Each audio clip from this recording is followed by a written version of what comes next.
ముఖ్యమంత్రి రేవంత్ రెడ్డి గారు బీఆర్ఎస్ పార్టీని 100 మీటర్ల లోపలికి తొక్కుతామంటే కేటీఆర్ గారు మాత్రము 6 గ్యారెంటీలు అమలు కాకపోతే ప్రజలే మిమ్మల్ని తొక్కుతారు అనే రీతిలో మాట్లాడుతూ ఉన్నారు. ఎట్లా చూసుకోవచ్చు? ఈ మధ్యకాలంలో చూస్తున్నాం, మీరు అన్నట్లు ఒక 1 వీక్ నుంచి 6 గ్యారెంటీలు అమలు కాకపోతే ఏం చేయాలని అంటారు. ఒకవేళ అమలైతే ఈయనను ఎవరు దొక్కాలి, ఎక్కడ దాకా దొక్కాలి చెప్పమనండి. అమలైతే ఎవరు దొక్కాలి, ఎట్లా అదే ప్రజలు 6 గ్యారెంటీలు అమలైతే కేటీఆర్ను ఈ పార్లమెంట్ ఎన్నికల్లో ఎక్కడ దొక్కాలో తొక్కుతారు. కొద్దిగా ఎక్కువ సమయం కూడా లేదు, 1.5-2 మంత్స్లో ఎవరిని దొక్కుతారు, ఎక్కడ దాకా దొక్కుతారు అని తెలుస్తుంది. ప్రధానంగా కాంగ్రెస్ పార్టీకి ఈ తెలంగాణని బంగారు పల్లెంలో పెట్టించడం మేము అనేది కేటీఆర్ మాట. నిజంగా బంగారు పల్లెంలో పెట్టించారా అంటే ఏం చెప్తారు? బంగారు పల్లెంలో పెట్టించినామని టీఆర్ఎస్ పార్టీ నాయకులు చెప్పారు.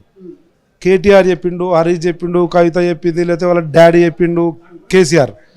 కానీ ఇది బంగారు పల్లెం కాదు, ముళ్ళ కిరీటము, అప్పుల కుప్ప అని మేము కాంగ్రెస్ పార్టీ నాయకులుగా చెప్తలేం. అధికారులు, సీనియర్ ఐఏఎస్ ఆఫీసర్లు చెప్తున్నారు.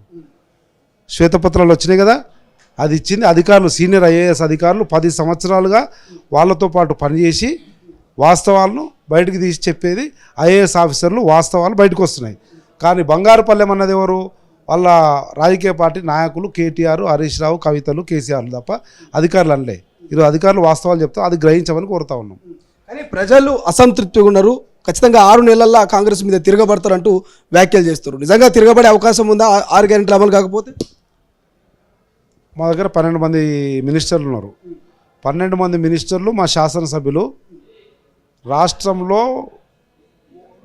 అంటే క్షేత్రస్థాయిలో విచ్చలవిడిగా పర్యటనలు చేస్తున్నారు.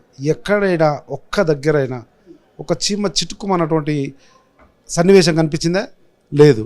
కానీ వీళ్ళు మాత్రం బయటికి పోలేక వాళ్ళ ప్రగతి భవన్లనే పెట్టినటువంటి సమీక్షా సమావేశాల్లో గయ్య అరుస్తున్నారు వాళ్ళ కార్యకర్తలే. మీరు కార్యకర్తలు పట్టించుకోలే, మీరు అభివృద్ధి చేయలే, మీరు దోసుకు తిన్నారంట, అందుకే ఈరోజు ఈ సాగు వచ్చినాం మనము అని చెప్పి వాళ్ళ కార్యకర్తలే అంటున్నారు. అది గ్రహించి మాట్లాడితే మంచిది. ఏం చెప్తారు? పార్లమెంట్ ఎన్నికలు వస్తూ ఉన్నాయి, అటు బీఆర్ఎస్ బీజేపీ రివ్యూలు మీటింగ్లు పెట్టుకుంటుంది.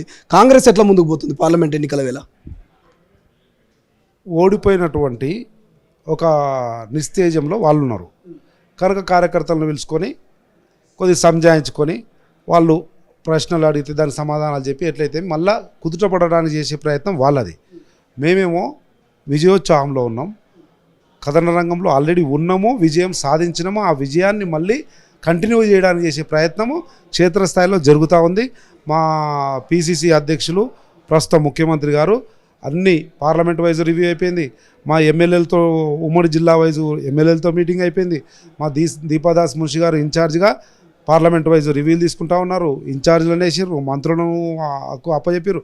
ఈ రకంగా క్షేత్రస్థాయిలో ఏం జరగాలనో అది జరుగుతూ ఉంది, పై స్థాయిలో ఏం జరగాలనో అది జరుగుతూ ఉంది.